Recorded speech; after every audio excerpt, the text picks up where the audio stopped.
안녕하세요. 역사 돋보기입니다. 전쟁이라는 것은 어느 한 부대의 단독적인 작전 수행이 아닌 여러 부대의 유기적이고 조직적인 작전으로 진행되어야 하죠. 따라서 어느 부대든 부대마다 각자의 역할이 주어집니다. 6.25 한국전쟁 때도 육군, 해군, 공군, 해병대 그리고 그 안에서도 수많은 부대들이 각자의 자리에서 싸워주셨습니다. 그렇다면 각 군의 관점에서 각 군의 시선에서 한국전쟁을 따라가보는 것도 새로운 접근법일 듯합니다. 이번에는 가장 기본이 되는 부대라고 할 수 있는 육군의 관점에서 6.25 전쟁을 바라보겠습니다. 영상에 앞서 6.25 전쟁 당시의 군편제는 지금의 군편제와는 다소 다르다는 점 알고 계시면 헷갈리지 않으실 겁니다. 6.25 전쟁 개전 당시 기준 국군의 경우 육군은 약 9만 5천 명이 있었다고 합니다. 북한군 육군 17만 5천 명에 비해서는 수적으로 열세였죠. 더불어 육군의 주 무기인 장갑차와 탱크의 수를 비교해본다면 국군은 장갑차가 27대를 가지고 있었던 반면 북한군은 59대의 장갑차를 그리고 북한군은 소련에서 지원을 받은 T-34 탱크 무려 242대를 보유하고 있었습니다. 우리 육군은 탱크가 없었고요. 6.25 전쟁이 터진 게 1950년 해방되어 우리가 우리 국가의 주인이 되고 고작 5년 후의 일이었습니다. 즉 5년 사이에 대한민국 육군이 창설된 거죠. 이 1907년 대한제국군이 해산이 되고 처음으로 국군이라는 개념이 생긴 것인데 그렇다면 대한민국 육군은 어떻게 창설되었을까요? 해방 직후에는 미군정이 실시됐기에 대한민국 육군 창설은 미군 주도로 이루어졌습니다. 해방 직전 그리고 직후엔 이 국군이 되기 위한 사설 군사단체들이 수도 없이 난립하고 있었습니다. 미군은 이것들을 다 통합할 예정으로 1945년 12월 군사영어학교를 설립해 이곳을 나온 자만이 장교가 될 수 있도록 하였으며 1946년 1월 조선 국방경비대를 창설한 것이 오늘날 국군의 모태입니다. 계급 명칭은 과거 대한제국군 명칭을 그대로 따라왔으나 곧 오늘날의 계급 명칭으로 바꾸었습니다. 매우 빠른 속도로 국군의 모태를 창설한 것은 맞았지만 인력의 문제와 장비의 문제가 많아서 조선 국방경비대의 보병사단은 이 포병 병력과 무기가 지나치게 작아서 거의 소총부대나 다름없었습니다. 더 큰 문제는 조직력의 문제였습니다. 미군정 시기 미군의 주도로 창설한 조선 국방경비대에 김구의 임시정부 산하군인 한국광복군이 합류를 했습니다. 그런데 그 수가 매우 미미했고 그보다 더 큰 문제였던 건 광복군 병력보다 훨씬 더 많은 수의 관동군, 만주군 소속의 병사들도 합류했습니다. 만주군은 일본의 괴뢰국이었던 만주국의 군대였으며 관동군은 중일전쟁 때 일본이 만주에 주둔시켰던 일본군 부대였습니다. 이 안에 한국인 병사들과 더불어 일본에서 군사학교를 나와 장교로 부임했던 한국인들도 있었습니다. 즉 해방이 되니까 광복군 병사들은 한때 독립군을 토벌하던 쪽의 병사 및 장교들과 같은 군에 소속되게 된 겁니다. 미군정 때도 아무래도 36년간 나라를 빼앗겨 행정력과 전문성은 독립군 출신들이 부족하다고 생각했기 때문에 일제 시기 일제에 부역한 한국인들을 처벌하지 않고 그대로 행정인력으로 두었습니다. 군도 마찬가지였고 일본군, 관동군, 만주군에서 임관하고 싸우던 한국인 장교들을 그대로 흡수했던 겁니다. 그러다 보니 병사들 사이에서 광복군 출신이냐 관동군 출신이냐를 두고 갈등이 심했습니다. 또 그 수가 많지는 않았지만 일제 시기 중국 공산당의 군대 중 하나인 팔로군 출신들 또 남로당을 지지하는 사람들도 있어서 사상적으로도 갈등이 대단히 심했죠. 1948년 공식적으로 대한민국 정부가 수립이 되고는 조선 국방경비대는 국군이 되었고 육해 공군으로 쪼개졌습니다. 그리고 군사영어학교도 육군사관학교로 개판하였습니다. 한국전쟁 발발 시점 육군은 총 8개의 보병사단과 1개의 수도사단이 있었습니다. 수도사단은 수도경비사령부가 발전한 것이었고 현재는 수도방위사령부가 별도로 생겨서 수도사단의 이름은 수도기계화 보병사단이고 맹호부대라는 이름이 더 잘 알려져 있죠. 8개의 보병사단 가운데 제1사단은 개성을, 제2사단은 대전을, 제3사단은 부산을, 제5사단은 광주를, 제6사단은 춘천과 원주를, 제7사단은 동두천을, 제8사단은 강릉과 주문진을, 제9사단은 서울을 담당하고 있었습니다.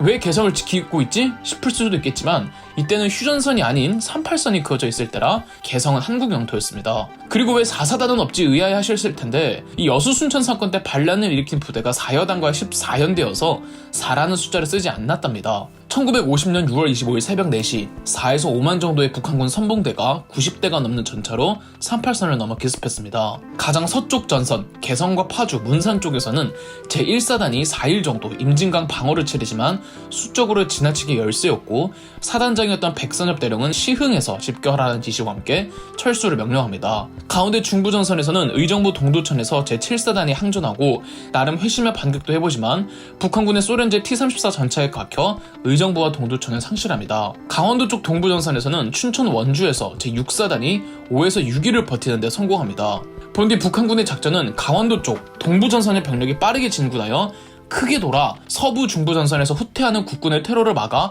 포위할 예정이었는데 춘천 전투에서 제6사단의 활약으로 북한군의 초기 작전을 무력화시킬 수 있었습니다. 비록 제6사단은 홍천으로 충주로 후퇴하지만 30일까지 버틴 춘천 전투에서 국군 사상자 400명인 반면 북한군 2000명을 냈다고 합니다. 가장 동쪽 전선인 강릉에서도 제8사단이 북한군의 진군을 저지시키면서 정연하게 후퇴하였습니다. 6월 28일부터 7월 3일까지 서울에서는 한강 방어전이 전개됐지만 끝끝내 서울은 함락되었죠. 서울 함락과 더불어 육군에 대한 새로운 편제가 이루어졌는데요. 제1사단, 제2사단, 수도사단을 제1군단으로 묶고 강원도 담당인 제6사단과 제8사단을 제2군단으로 묶어 전투를 수행하기로 합니다. 7월 4일 수원이 함락되었고 7월 21일 대전이 함락되었습니다. 8월부터는 낙동강을 최종 방어선으로 삼고 전 병력이 낙동강 방어전에 투입됐습니다. 낙동강 방어에 대한 병력 증원을 위해 국군은 제11사단을 신설했으며 피해가 큰 사단들도 다시 재편합니다. 그러던 중 9월 15일 인천 상륙작전이 성공하며 본격적으로 반격이 시작되었죠. 9월 28일 서울을 수복하였고 9월 29일에 광주를 탈환하며 전라도를 수복했고 그대로 북상해 9월 30일 충청도 천안까지 진출합니다. 한편 동해안 쪽에서도 제3사단의 맹활약으로 9월 22일 포항 탈환, 9월 27일 울진 탈환, 9월 30일 강릉을 탈환했죠. 그리고 10월 1일엔 한국군 최초로 제3사단이 38선을 넘었죠. 제3사단의 진격은 멈출 줄 몰라서 양양, 고성을 거쳐 10일 원산까지 점령했습니다. 서부전선에서는 제1사단이 활약을 했습니다. 10월 7일 38선을 넘어 12일 황해도 해주를 점령, 19일 북한의 수도였던 평양까지 점령했죠. 한편 10월에는 제9사단과 제11사단을 제3군단으로 엮어 아직 한반도 남부에 남아있는 게릴라 빨치산대를 토벌하도록 했습니다. 이제 북진 통일을 눈앞에 두고 있을 때 10월 26일 제6사단이 초산에 도착했습니다. 이제 초산만 완전 점령하면 전쟁은 사실상 끝이 나는 것인데 이때 중공군이 들이닥칩니다. 중공군의 인해 전술로 국군 및 유엔군 전군이 계속 밑으로 밀립니다. 서부전선에서는 11월 3일부터 12월 2일까지 청천강 전투에서 국군이 치열하게 버텨내려 했지만 중공군에게 밀려 청천강을 빼앗기죠. 동해안에서 무쌍을 찍던 백골부대 제3사단은 수도사단과 함께 더 진군하고 있었습니다. 동부전선 쪽에는 중원군이 그렇게 많지 않았거든요. 그래서 동부전선에 있던 미 해병대 사단 하나가 청천강 전투에 지원하겠다면서 개마고원을 가로지르다가 중공군이 장진호라는 호수에 포위를 해버렸습니다. 중공군도 마찬가지였지만 유엔군 포함 11월 개마고원의 매서운 추위 동장군으로 너무 큰 피해를 입은 바람에 유엔군 사령부는 동부전선에 있는 전 유엔군과 국군, 흥남으로 후퇴하라는 지시가 떨어졌습니다. 여기에 흥남에서 미 제10군단과 국군 제1군단이 12월 15일부터 23일까지 일명 흥남 철수작전이라고 모든 물자와 무기를 다 버리고 그 대신 피난민들을 배에 실어 철수한 대규모 철수작전이 이루어졌습니다. 훗날 메르디스 빅토리오는 단일배로 가장 큰 규모의 구조작전을 수행했다는 기록으로 기네스에도 등재가 됩니다. 전세는 국군이 절대적으로 불리했고 결국 38선 밑으로 밀렸으며 1951년 1월 4일 서울이 다시 함락되었습니다. 1952년 2월 제2차 인천 상륙작전이 성공하고 3월 14일 국군 1사단이 서울을 재탈환했습니다. 국군 6사단은 춘천을, 국군 5사단은 인제를 탈환했죠. 그러고는 한반도 중부지방에서 전선이 고착화되었습니다. 다시 반격에 나섰지만 아직 중공군의 공세가 강력했고 서울을 넘어 북진 통일을 한다는 것이 과연 현실적인가에 대한 의문이 생기고 강경파였던 메가더도 유엔군 사령관에서 해임됐거든요. 1951년 5월 강원도 인제 현리전투에서 국군 제3군단이 와해될 정도로 크게 패배했습니다. 그러나 동시에 수도사단이 대관령 사수전에 성공했고 제6사단이 일명 용문산 전투 혹은 8.55 전투라고 이 중공군과 북한군을 경기도 양평 용문산에서 강원도 화천에 8.55까지 몰아냅니다. 아군 측비에는 100여 명의 전사자, 500여 명의 부상자, 실종자 32명, 반면 중공군은 2,000명이 넘는 포로와 17,000명이 넘는 사상자를 냈습니다. 원래 8.55의 이름이 화천호였는데 제6사단의 승리 규모가 워낙 강대해서 이승만이 크게 기뻐해 오랑캐를 무너뜨린 곳이라는 뜻의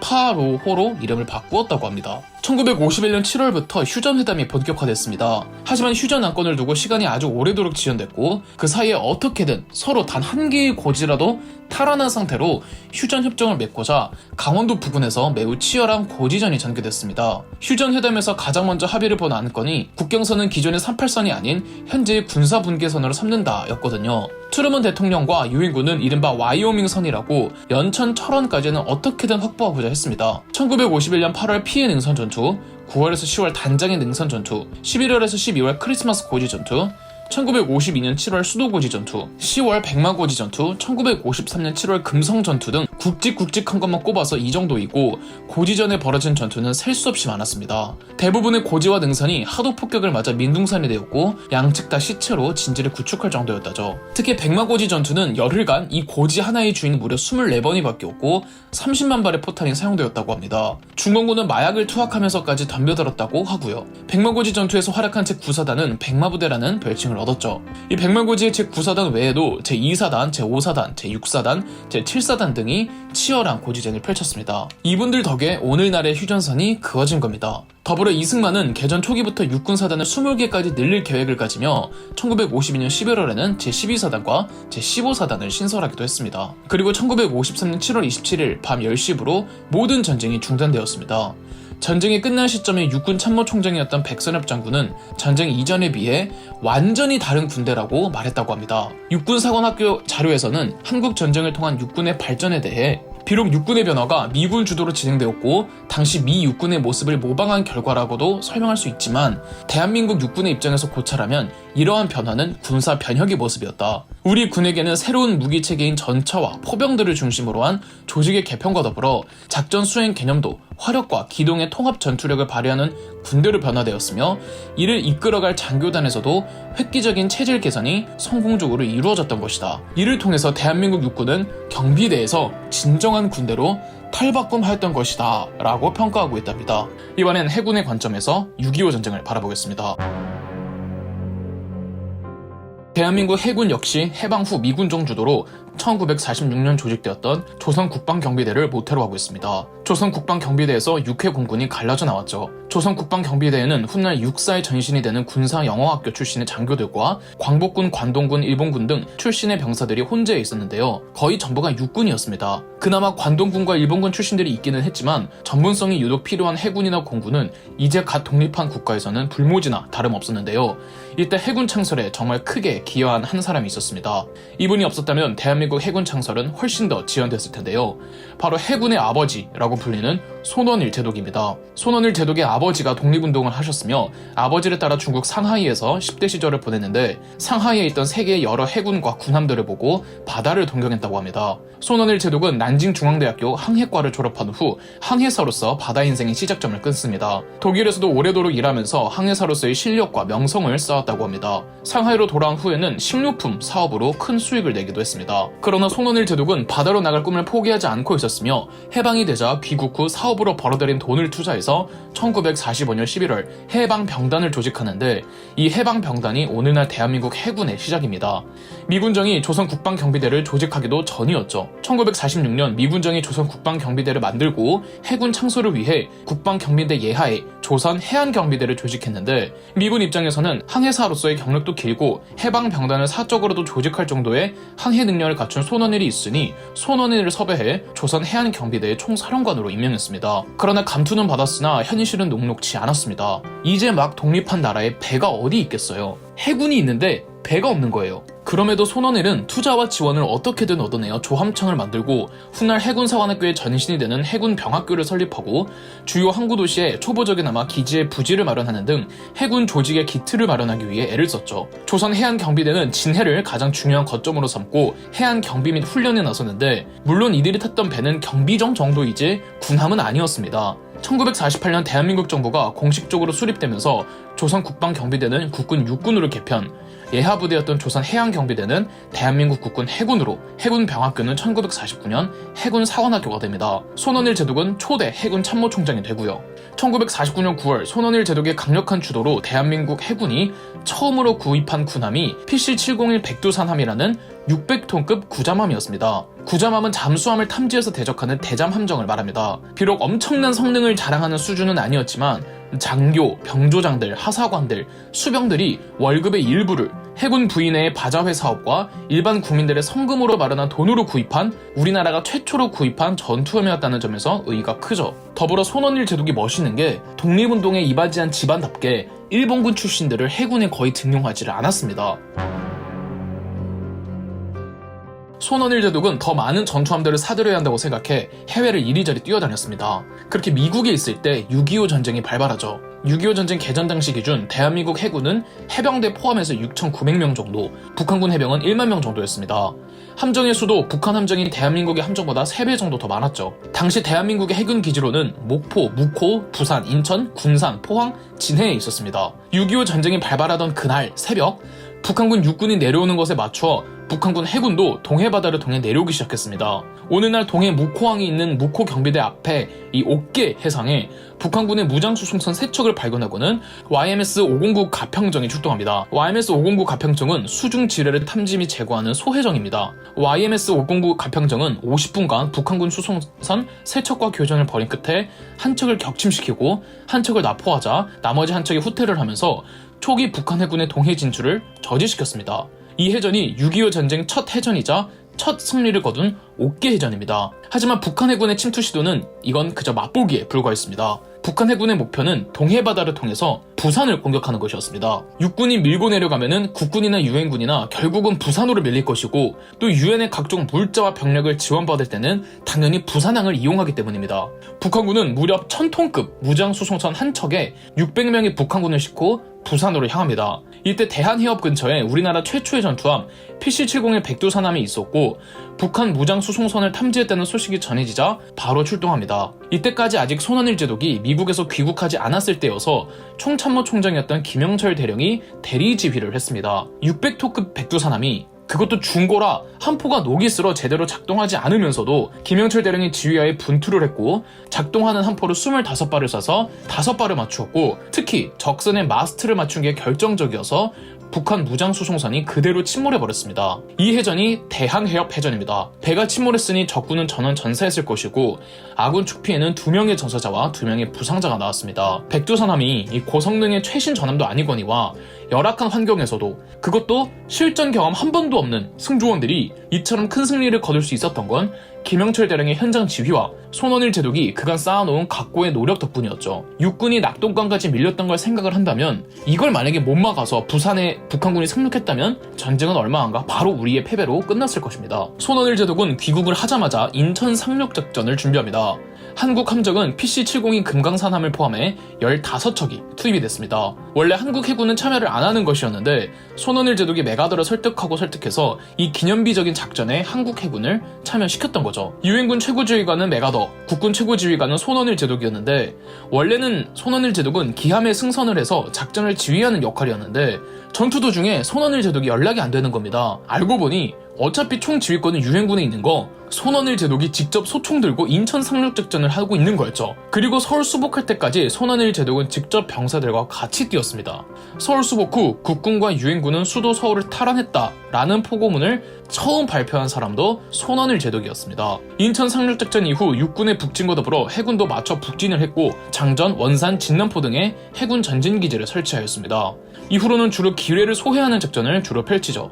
동시에 아직 대한민국 해군에 필요한 부분, 부족한 부분을 보완하고 증강하고 해외로부터 사울권 사오는 등 해군력 강화에 일조하였습니다. 진해기지는 함대 사령부로 만들고요. 또 무상으로도 유엔으로부터 초계함 등의 지원을 받으면서 더 많고 다양한 임무를 수행할 수 있는 함정들이 점점 더 늘어나고 이 조함창도 크게 더 개편하였으며 해군이라고 할 수 있는 조직을 갖추는 등 고작 전쟁 1, 2년 만에 전투함 한정 없었던 대한민국 해군이 눈부시게 빠른 발전을 이루었습니다. 전쟁 전에 600톤급 백두산함 하나로 크게 기뻐하던 해군이었건만 전쟁 도중 한국 해군이 보인 놀라운 성과에 감동한 유엔군 기동부대 사령관 조지 다이어 제독이 PF급 호위함을 추가 양도해주기로 하면서 1952년이 되면 2300톤급에 달하는 PF 호위함을 한국 해군이 무려 5척이나 보유하게 됩니다. 전쟁 후기로 가면은 전선은 고지전에 집중이 되고 휴전 협상이 오가며 바다 위에서의 격전이 이루어지지는 않았고 해군은 주로 보급 수송, 함포 지원 사격, 기뢰 소해 등의 작전을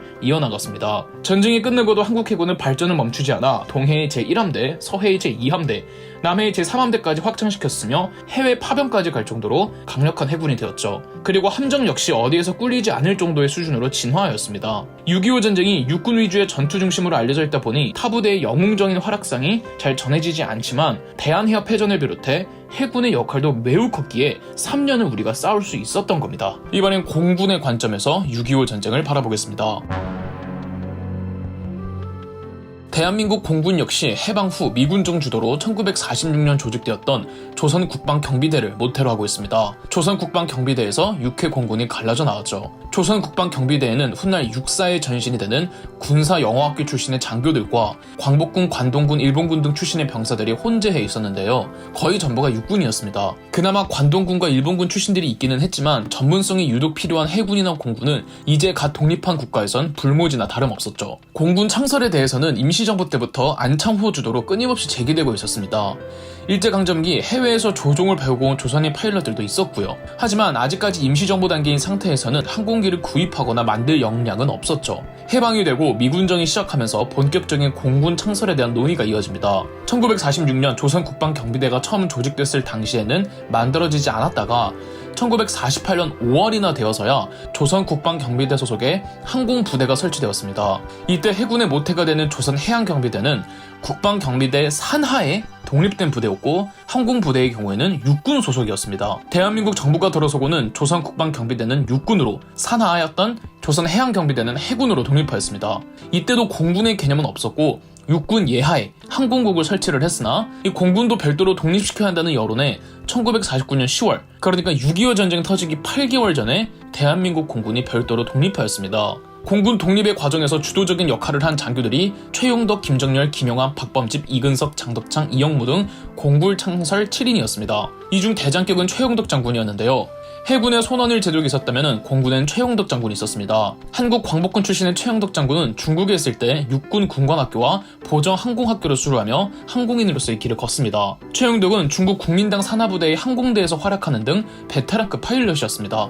심지어는 중국 중앙학교 학교 교육처 교관이었고 국민당의 공군지휘부 참모장, 공군기지 사령관 겸 공군기지 학교장직일 정도로 엄청난 위치에 있는 분이었습니다. 1940년부터 한국 광복군에 합류해 대한민국 임시정부에도 소속이 되어 군무부 항공건설위원회 주임을 맡으며 해방 전부터 임시정부 소속으로 공군 창설을 준비하고 있었죠. 최용덕 장군 외 다른 6명도 중국군, 일본군 등 출신은 달랐지만 베테랑 조종사들이었습니다. 해방 후 최용덕은 이 파일럿들과 항공건설협회를 만드는 등 공군 창설에 박차를 가하지만 미군정에서 대한민국 임시정부를 부정하면서 광복군 출신의 최용덕 경력도 무시하였고 미군정은 최용덕에게 조선 국방경비대 보병학교에 입학해 미군 훈련을 다시 받으라고 합니다.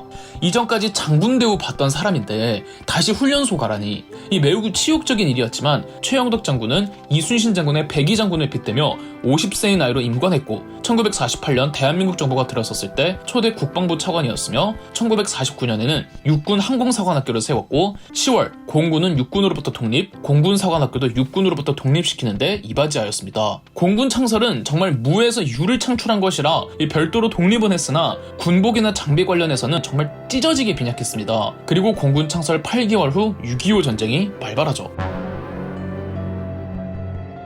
6.25 전쟁 개전 당시 기준 공군은 약 1,900명 정도로 항공기는 전투기가 전혀 없었고요. 훈련기와 정찰기로만 22대가 있었습니다. 인민군은 기능 막론하고 가지고 있던 항공기가 전투기를 포함해서 226대였고요. 부랴부랴 훈련기 몇 대 있던 거 전선에 투입시킬 수 있도록 개조하였고 미국으로부터 PU-11 머스탱이라는 전투기 10대를 지원받았습니다. 원래는 F-82 트윈 머스탱이라는 전투기를 지원해주려고 했는데 F-82 트윈 머스탱은 2명의 파일럿이 들어가야 해서 아직 대한민국 공군에는 그 정도 수의 파일럿 인력들이 없어서 차마 공여받지를 못했고 1명만 들어가는 전투기 PU-11 머스탱을 지원받은 거였죠. 이렇게 열악한 상황에서 시작을 했어요. 당시 초대 공군 참모총장은 공군 창설 7인 중 1명이었던 김정열 장군이었습니다. 1950년 7월 3일 첫 출격을 시작으로 6.25 전쟁 초기 공군들의 주임무는 육군 및 해군의 항공 지원 및 후방 차단 작전 등이었습니다. 1951년에는 지리산 공비 토벌 작전에도 투입되었습니다. 지리산 공비 토벌 작전의 지휘관은 공군 창설 7인 중 하나이자 김정열 공군 참모총장의 동생이었던 김영환 대령이었는데요.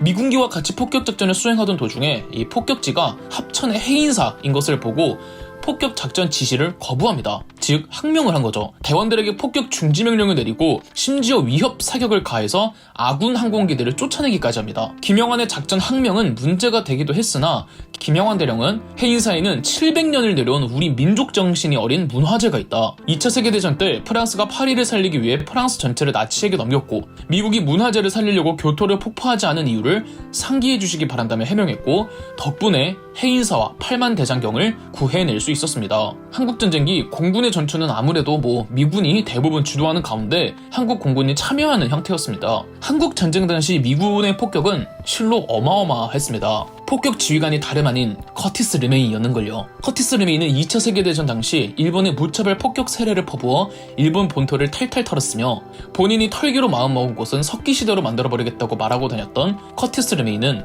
민간이 따져가면서 작전을 수행한다면 작전의 효과가 미비하며 전시에는 적의 민간인도 결국 어떻게든 적군에 일조하기에 군인 민간인 따지면 안 된다고 전시에 무고한 민간인은 없으며 도덕적 양심을 느낀다면 훌륭한 군인이 아니다라고 말하던 사람이었습니다. 커티스 르메이는 북한을 3년에 걸쳐 융단 폭격하며 초토화를 시켜놓았습니다. 더군다나 당시 공업시설은 한반도 북부에 집중이 되어 있었고 유엔군도 르메이의 초토화 작전을 부담스러워했지만 말릴 수 없을 정도였죠. 물론 북한군과 남한군이 이 한반도 중남부에서 싸울 때도 대한민국 영토고 뭐고 상관없이 그냥 적군이 있으면 폭격 세례를 퍼부어 한국 측 피해도 막심했습니다. 르메이는 한국전쟁 때 인구의 20%를 죽였다. 한국의 북쪽에서도 남쪽에서도 모든 도시를 불태웠다고 자랑했고 비인간적인 폭격이긴 했지만 북한의 병력 기반을 무력화시키기는 했습니다. 르메이의 연이은 폭격에 원산 80%, 사려원 95%, 흥남 85%, 평양 75%가 파괴되었다고 하죠. 그렇다면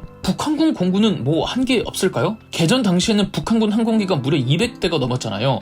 하지만 이건 숫자에 불과했습니다. 비행사의 83%는 훈련을 제대로 받지 않은 속성 과정을 졸업한 병력이었고 예비 비행사도 없었고 상당수가 중고라 격추되기 일쑤였으며 예비 부품도 없었어요. 북한 공군은 전투력이 거의 제로에 가까웠습니다. 그러다 보니 김일성도 육군에 집중을 하였고 한국 전쟁 초기에 북한 공군은 거의 괴멸이 돼버립니다. 6.25 한국전쟁에서 공군 스스로 가장 자부심 느끼는 작전이 바로 승호리 철교 폭파 작전이었습니다. 한국전쟁 당시 미국 공군과 한국 공군의 공중작전이 살짝 달랐습니다. 수준 차이가 너무 나기 때문에 똑같은 작전을 하기에는 좀 곤란한 것들이 있었겠죠. 한국 공군의 항공지원은 근접사격, 어떨 때는 초근접사격 위주였습니다. 계속 근접사격 작전을 수행하다 보니까 점점 근접사격에 대한 노하우와 실력이 누적이 되는데 어느 순간에는 이 적어도 근접사격에 대해서만큼은 미국 공군보다 한국 공군이 더 우수한 실력을 보이기도 했는데 그것이 바로 승호리 철교 폭파 작전이었습니다. 북한군은 평양 대동강 지류에다가 원활한 보급 수송을 위한 큼지막한 철교를 만들었고 또 미국 공군의 주 작전이 이런 철교 끊어서 보급을 차단하는 것이었기 때문에 이 철교를 만들 때 북한군은 고사포 대공 방어막을 엄청나게 만들어 놓았습니다. 거의 600여 대였다죠. 이 철교가 승호리 철교였는데 승호리 철교가 북한 땅 내에서 보급의 중추 역할을 하고 있었습니다. 그토록 중요한 철교라는 뜻은 이 철교를 부숴만 놓으면 적의 보급에 지대한 피해를 줄 수 있다는 거겠죠. 그래서 미 공군이 승호리 철교 파괴하려고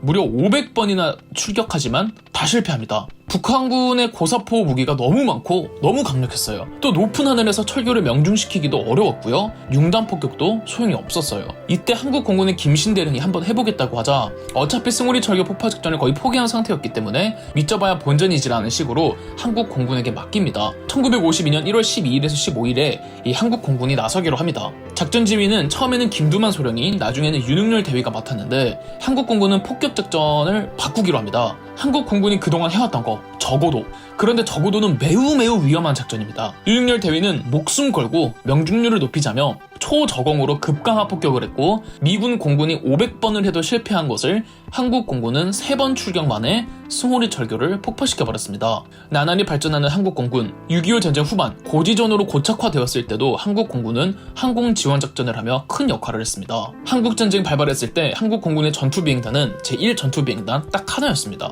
전쟁 도중 제10전투비행단이랑 제18전투비행단을 더 만들어서 이 한국 전쟁 때는 전투비행단이 3개밖에 없었고 현재는 총 6개의 전투비행단이 있습니다. 한국 전쟁 때까지만 해도 인원 없다고 2인 파일럿 전투기 공여도 못 받는 수준이었지만 현재 대한민국 공군에는 남부럽지 않은 항공기들이 있습니다. 특수비행팀 블랙이글스는 해외에서도 상을 받을 정도의 우수한 비행 실력을 자랑하죠. 한국전쟁 당시의 해군과 공군, 그리고 오늘날의 해군과 공군을 생각해본다면 우리 한국인들의 저력에 새삼 감탄하게 됩니다. 우리가 없이 시작할 수는 있어도 이악 물고 어떻게든 무에서 유를 창출해내는 끈기와 근성이 어마어마한 민족이라는 걸 해군과 공군의 역사가 시사하지 않나 싶습니다. 이번엔 해병대의 관점에서 6.25 전쟁을 바라보겠습니다. 해병대란 해군에 소속된 부대로 해군과 해병대의 차이라면 해군은 바다 위에서 싸우는 병사들이며 해병대는 상륙작전이 주된 임무인 부대입니다. 아시겠지만 작전들 중에서 가장 힘들고 위험한 작전 중 하나가 상륙작전입니다. 아무리 수위가 얕은 바다에서 내린다고 하지만 물과 그리고 모래사장에서 빗발치는 적군의 포화를 뚫고 뛰어가서 적의 진지를 무력화시킨 뒤 교두보를 마련한다는 게 엄청난 피해가 수반되는 작전이기에 난이도가 상당히 높으며 따라서 해병대는 무조건 정예병일 수밖에 없는 겁니다. 해병대를 양성하는 훈련도 고될 수밖에 없고요. 우선 대한민국 해병대는 어떻게 창설됐는지부터 보겠습니다. 해병대는 해군 소속이기에 해군 창설과 불가분의 관계에 있는데요. 대한민국 해군은 미군정 시기에 조직된 조선국방경비대 소속의 조선해양경비대가 1948년 대한민국 정부가 공식적으로 수립이 되면서 대한민국 해군으로 발전하였습니다. 조선해양경비대와 이 부대가 해군으로 발전하기까지 가장 주축이 되었던 사람이 오늘날 해군의 아버지라 불리는 손원일제독입니다. 대한민국 국군의 모체였던 조선국방경비대에는 광복군, 관동군, 일본군 등 출신의 병사들이 혼재해 있었는데요. 손원일제독이 멋있는 게 독립운동에 이바지한 집안답게 일본군 출신들을 해군에 거의 등용하지 않았습니다. 광복군 출신의 병사들은 그렇게 많지도 않고 해군에 대한 이해도도 거의 없었으나 차라리 교육을 시키고 새로운 인재를 양성하는 쪽을 택했고 대한민국 해군의 창설 멤버들과 장교들 중에는 관동군과 일본군 출신들이 거의 없었습니다. 그러나 관동군 및 일본군 출신 중에서 해군 출신들도 있긴 있었단 말입니다. 이들 또한 조선해양경비대 소속이었고요. 하지만 손원일 제독이 관동군과 일본군을 노골적으로 배제하면서 해군을 창설하자 나머지 관동군과 일본군 출신의 장교들끼리 모여 주축이 되어 해병대 창설을 주도하였습니다. 여수 순천 사건 때 미군 해병대가 진압에 투입이 됐었는데 이 미군 해병대를 유심히 봤던 만주군 간도특설대 출신의 신현준 중령이 손원일 제독에게 해병대의 필요성을 내세우며 설득해 해군이 만들어지고 이듬해였던 1949년 4월 대한민국 해병대가 만들어졌습니다. 신현준은 초대 해병대 사령관이 되었고 창설 시점의 해병대 병력은 400명 정도였습니다. 4단급도 아니고 그저 2개 대대로만 시작하였죠. 그리고 해병대 역시 비행장 경납고에 생활하면서 열악한 시설과 여의치 못한 군수 지원 등의 악조건에 놓여 있었습니다. 6.25 전쟁 전까지는 병력을 보강함과 동시에 실전 경험을 위해 지리산 빨치산 토벌과 제주 4.3 사건에 투입되었습니다. 1950년 6월 25일 새벽 6.25 전쟁이 발발할 때 시점 기준 국군 해병대는 1200명까지 늘어나 있었는데요. 6.25 전쟁이 발발하고 해병대의 첫 활약은 1950년 8월 17일에 통영 상륙작전이었는데요. 1950년 8월이면 대한민국군이 밀려서 낙동강을 최종 방어선으로 삼고 있을 때였습니다. 낙동강의 가장 서쪽 남쪽 끝은 경남 김해와 부산이잖아요. 북한군이 마산의 진동리까지 들어오면서 부산 방면으로 진입을 시도해 낙동강 방어선을 뚫으려고 했습니다. 마산에 들어온 북한군은 우선 통영을 점령한 다음 거제도를 향했습니다. 이렇게 차츰차츰 김해, 부산까지 들어올 생각이었던 거죠. 대한민국 해병대가 진해에서 창설이 되었고 지리산에서 빨치산 토벌 임무를 수행했던 터라 해병대의 중심지가 바로 이 경남 부근이었잖아요. 해군사관학교 1기 출신의 김성훈 중령이 이끄는 해병대 부대가 마산 진동리에서 싸우고 있었으나 거제도로 향하는 북한군을 저지하기 위해 상륙작전을 감행하기로 합니다. 8월 16일 마산에서 내려온 김성훈의 해병대는 해군 함정 512호정과 평택호에 나누어 타고 8월 17일 새벽 통영과 거제 경계지대에 도착을 했고 그날 저녁에 통영의 장평리에 상륙하였습니다. 참고로 이곳 해역이 이순신의 한산도 대첩 때 조선수군이 일본수군을 유인해내려고 했던 견내량이라는 곳이었습니다. 해병대의 상륙작전을 예상하지 못한 적군은 경계를 다른 곳에 집중시키는 바람에 상륙 자체는 어렵지 않게 성공하였으며 내륙으로 들어가 북한군과 접전을 벌인 끝에 주요 고지대를 하나하나 점령을 하고 18일 새벽에 통영을 점령하는 데 성공합니다. 해병대의 성공적인 통영 상륙작전과 통영 사수로 낙동강 서쪽에서 진입을 하려는 북한군을 저지시켰죠. 1950년 8월 23일 최초의 퓰리처상 여성 수상자인 뉴욕 헤럴드 트리뷴지 마거리트 히긴스 기자가 통영 상륙작전을 보도하면서 한국 해병대는 악마조차도 잡을 정도였다라는 기사를 썼는데 여기서 귀신 잡는 해병대가 유리했다는 카더라 통신이 있습니다. 통영 상륙작전을 성공적으로 마친 뒤 보름 후 9월 대대 수준에 불과했던 해병대였지만 제1연대로 확장을 하였고 해병 제1연대는 오늘날 해병 제1사단의 전신입니다. 해병대의 출발이라고 할 수 있는 해병 제1연대가 조직되고 바로 투입되었던 작전이 바로 인천 상륙작전이었습니다. 본디 인천 상륙작전은 한국군 없이 유엔군으로만 시행할 예정이었는데 손원일 제독이 한국군도 참전하게 해달라 했고 해병 제1연대가 영광스러운 이 인천 상륙작전에 투입되었죠. 인천 상륙 작전 때는 상륙 포인트가 총 3개 지점이 있었는데요. 그중 한국 해병대는 가장 위쪽이었던 인천항 쪽 레드비치의 상륙 작전을 맡았습니다. 레드비치 상륙 작전은 해병 제1연대와 대한민국 육군 제17연대도 함께하였습니다.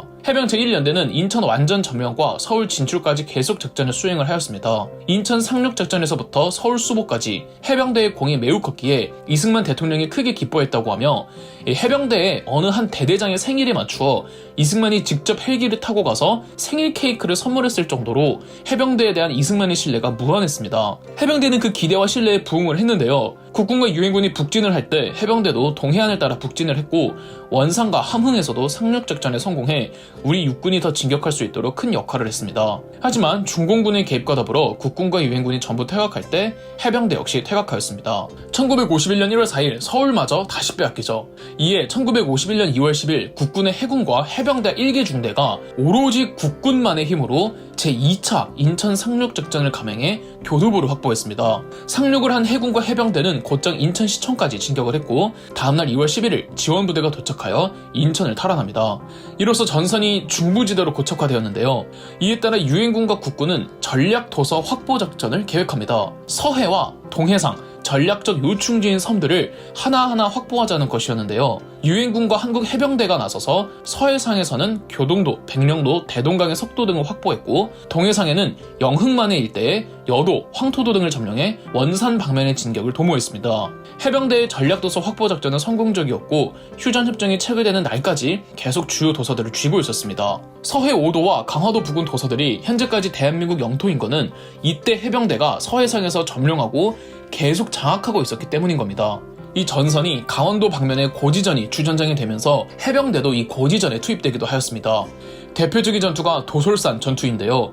도솔산은 강원도 양구에 있는 산입니다. 1951년 유엔군은 국군 제1해병연대에게 도솔산 지역을 확보하라는 지시를 내리는데요. 국군 제1해병연대는 미 제1해병사단에 소속되어 그간 국군 해병대는 후방을 담당하고 미군 해병대는 이 강원도 쪽으로 계속 진군 중이었는데 중공군의 방어에 약간 막히자 후방에 있던 국군 해병대에게 도솔산 점령을 지시했던 거죠. 하지만 도솔산도 중공군의 방어가 만만치 않았습니다. 국군 제1해병연대를 이끌던 연대장 김대식 대령은 야습을 하기로 합니다. 야습은 적이 예상하지 못하도록 하는 게 제일 중요하잖아요. 그래서 야간에 그 어떤 조명과 대포 사격 없이 진군하기로 합니다. 김대식 대령의 야습 작전은 대성공이었고 순식간에 6월 11일 도솔산 앞에 대암산을 먼저 점령합니다. 다음이 최종 목표였던 도솔산이었는데 도솔산은 산세가 너무 험했습니다. 이번에도 김대식 대령은 야습을 감행합니다. 그리고 중공군은 또 당하죠. 이 대암산 때 당해놓고 도솔산에서도 야습을 당한 건 중공군의 방심이었다기보다는 국군 해병대가 완벽한 위장을 위해 조명, 화력 지원 전부 없이 백병전으로만 돌격한 덕이 컸죠. 물론 우리 해병대 측 피해도 컸습니다. 하지만 과감한 야습으로 도솔산을 점령하는 데 성공을 했고 이승만은 해병대에 무적 해병 휘호를 하사했습니다. 당시 유엔군 사령관이었던 리지웨이는 이 와이오밍선이라고 어디까지는 반드시 진출하겠다던 이 본인이 원하던 최종 라인이 있었는데 도솔산 전투의 승리로 유엔군이 더 진군할 수가 있었습니다. 이후에도 8월부터 9월까지 김일성 고지와 모택동 고지를 탈환하는데 해병대가 나섰습니다. 1952년 해병 제1연대는 제1전투단으로 승격을 했고 전쟁이 끝나고 1954년 미 해병대로부터 작전 인수권을 인수받았으며 1955년 오늘날의 해병 제1사단이 되었답니다. 비록 한국 해병대의 시작은 열악하고 미비했으나 혹독한 훈련을 거쳐 한국전쟁에 투입이 되었었던 거고 이 한국전쟁 당시 해병대의 활약상을 생각해본다면 해병대는 그야말로 우리 국군의 치트키가 아니었나 생각을 해봅니다. 한국 현대사의 비극적인 사건이었던 6.25 전쟁. 하지만 동시에 6.25 전쟁의 참전 용사들과 순국 선열 덕분에 우리는 나라를 지켜낼 수 있었습니다. 육해공군 해병대 그리고 그 내에서도 수많은 병과들까지 일일이 나열하기 힘들 정도로 각자의 위치에서 각자의 역할을 최선을 다해주셨습니다. 그 중에 잘 알려진 활약상이 있기도 잘 알려지지 않은 활약상이 있기도 한데 6.25 전쟁 당시 여군들의 역할도 컸다는 거 알고 계시나요? 그 시대 때 여군이 있었어? 라고 의아해하실 수도 있지만 일제강점기 때도 독립군 소속의 여군들이 꽤 있었습니다. 더군다나 6.25 전쟁은 총력전이었던 만큼 전쟁에 무언가 기여를 할 수 있는 신체적 조건이 최소한만 된다면 뭐라도 해야만 했습니다. 6.25 6.25 전쟁이 일어나기 1년 전 1949년 여자 배속장교 1기 32명으로 최초로 대한민국 여군의 역사를 시작했고, 이후로 배속장교들을 계속 배출해내어 1950년 6.25 전쟁이 발발하고 약 3달 정도 흐른 후 배속장교 출신의 491명이 주도해 1950년 9월 1일 정부는 여자의용군 교육대를 창설하고 여자의용군을 조직했습니다. 여자의용군 교육대에서는 한국전쟁이 끝나기 전까지 1058명이 수료하였습니다. 그래서 9월 1일이 여군 창설일이라고 하더군요. 여군의 주요 임무는 행정지원, 정훈교육, 첩보 및 정보수집, 통신보급, 대민 선무공작, 대적방송 등이었습니다. 여자에겐 국방의 의무가 없던 터라 여군을 보통 여성의용군이라고 불렀습니다. 여군은 육해공군에게 공통적으로 모두 있었습니다. 이 중 육군에서 가장 먼저 여성의용군이 참가하였는데요. 해군 창설의 아버지가 손원일, 공군 창설의 아버지가 최용덕이었다면 여군 창설의 어머니는 김현숙 대령이었습니다. 배속장교 1기 출신으로 6.25 전쟁 1년 전에 소위로 임관했고, 지리산 공비토벌작전에 투입되었다가 6.25 전쟁이 터지자 국방부에 여성의용군의 창설을 부탁했고, 그 덕에 여자의용군 교육대가 만들어져 이 당시에는 중위였던 김현숙 중위가 초대 교육대 대장을 역임했습니다. 김현숙을 비롯해 배속장교를 임관한 15명이 참전한 것이 6.25 최초의 여군의 참전이었습니다. 1951년 11월에 육군본부에 여군과가 만들어졌고, 1953년 3월 한국 여군으로서는 최초로 김현숙이 대령으로 진급하였습니다. 초기 여자의용군 교육대를 수료한 여군은 정훈대대와 훈련소 교관으로 혹은 일부 국방부로 발령받아 행정 업무를 맡았고, 소수의 엘리트 여성들은 통역장교를 하기도 했습니다. 특히 정훈대대에서 선무공작 업무를 여군이 주도적으로 맡았습니다. 정훈병이나 행정병이라 하면 후방에서 안전하게 있었을 것 같지만, 정훈병의 경우에는 우리가 인천 상륙작전 이후 북진했을 때 엄연히 사단 혹은 군단에 소속되어 전방에서 함께하며 강원도, 함경도, 황해도, 평안도 등 지에서 대적 선무 활동을 펼쳤습니다. 여군 정훈병들의 실적을 보면 매일 3회씩 대민보도를 했고, 4만 개가 넘는 벽보와 7만 개가 넘는 표어, 3종 포스터 1000장 이상을 제작해 배포했으며, 이들이 개최한 대민 계몽교육만 연 6000시간 이상, 연 50만 명이 참가했다고 합니다. 정훈병과 더불어 정보병과, 그러니까 첩보부대도 있었는데, 첩보는 물론 암호 해독 등의 역할, 그리고 정보병 여군 중에는 특수 요원들도 있었습니다. 그리고 군악대로 발령받았던 여군들도 많았습니다. 심지어 해병대에도 여군이 있었습니다. 해병대에 자원 입대를 신청한 여군들은 주로 제주도 출신들이 많았는데요. 6.25 전쟁이 발발하고 제주도의 이미지를 바꾸고 싶다는 이유로 자원 입대를 하기도 했다고 하네요. 1950년 8월 해병대 교육훈련단에서 최초로 여자 해병대원들이 수료하였습니다. 126명이 자원 입대했다는데 이 중 75명이 끝까지 수료하였다고 하죠.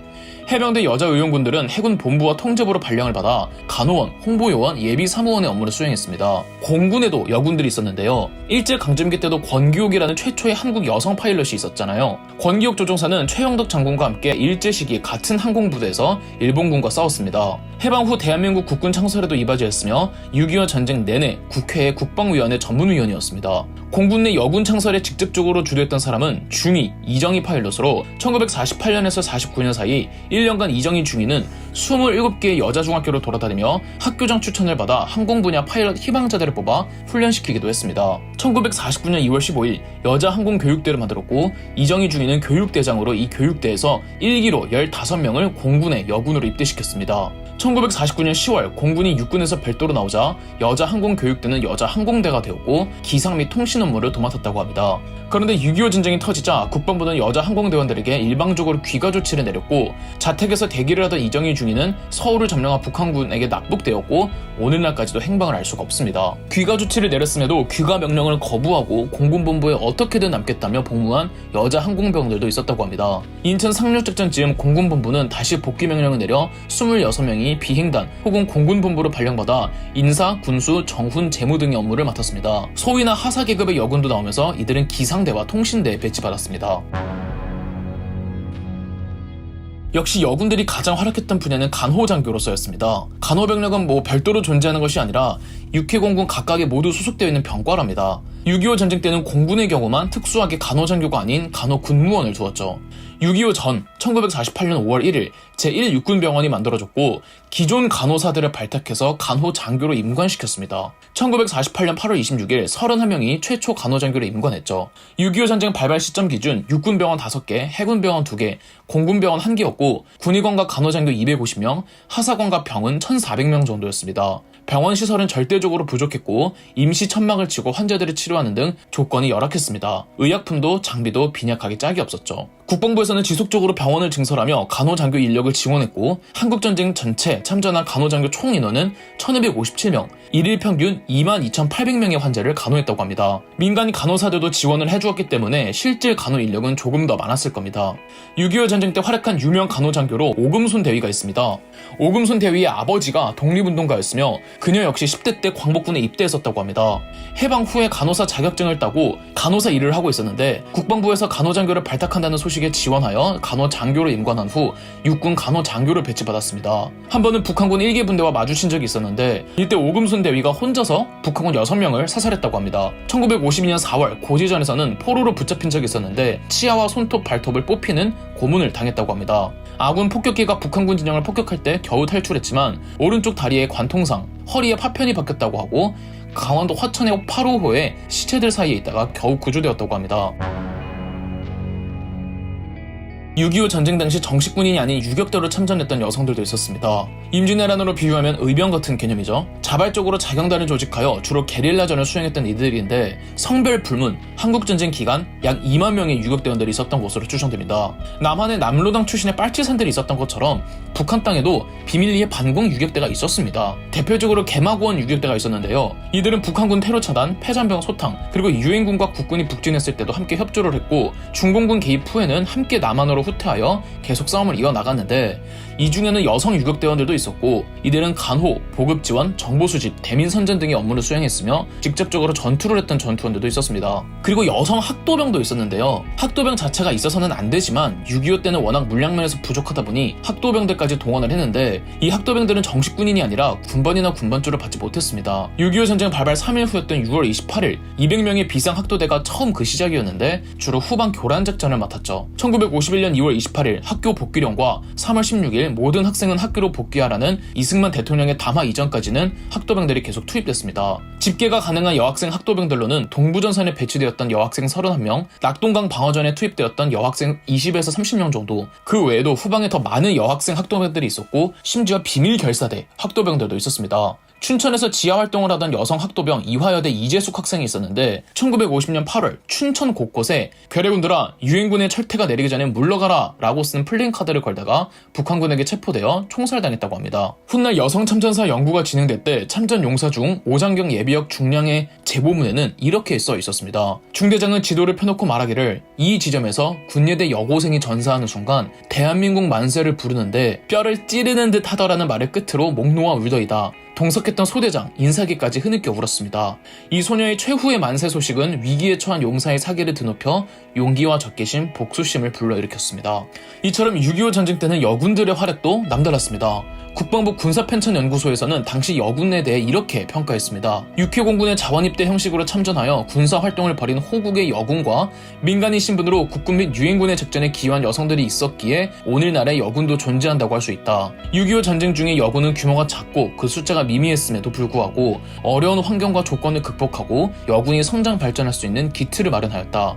6.25 전쟁 기간 참전 여군 및 여성들은 실제로 총탄이 난무하는 전선에서, 병원에서, 대북 방송 현장에서, 총기를 만드는 공장에서, 사무실에서, 그리고 험준한 사닥 지형에서, 때로는 함정이나 항공기에서 싸우고 일하며 부상자들을 간호하였다. 오늘날 막강하고 자랑스러운 세계 속의 여군으로 발전한 우리의 여군들은 국방부 및 각 군 본부의 정책 및 전략 부서에서부터 창끝 부대에 이르기까지 다양한 분야에서 여군으로서 긍지를 느끼며 소임을 완수하고 있다. 여군과 여성의 6.25 전쟁 참전은 오늘날 우리 여군이 육해공군 및 해병대는 물론이고 유엔 평화유지회군으로 해외 파병 부대에까지 배치되어 활동하는 자랑스럽고 막강한 모습으로 성장하는 토대를 마련한 것으로 평가할 수 있다. 그럼 역사 돋보기였습니다. 저희 역사 돋보기가 멤버십 가입을 시작했습니다. 멤버십 가입을 해주신 분들 덕분에 영상 제작에 큰 도움이 되고 있습니다. 감사합니다. 영상 재미있으셨다면 구독과 좋아요, 알림 설정까지 해주시면 감사드리겠습니다.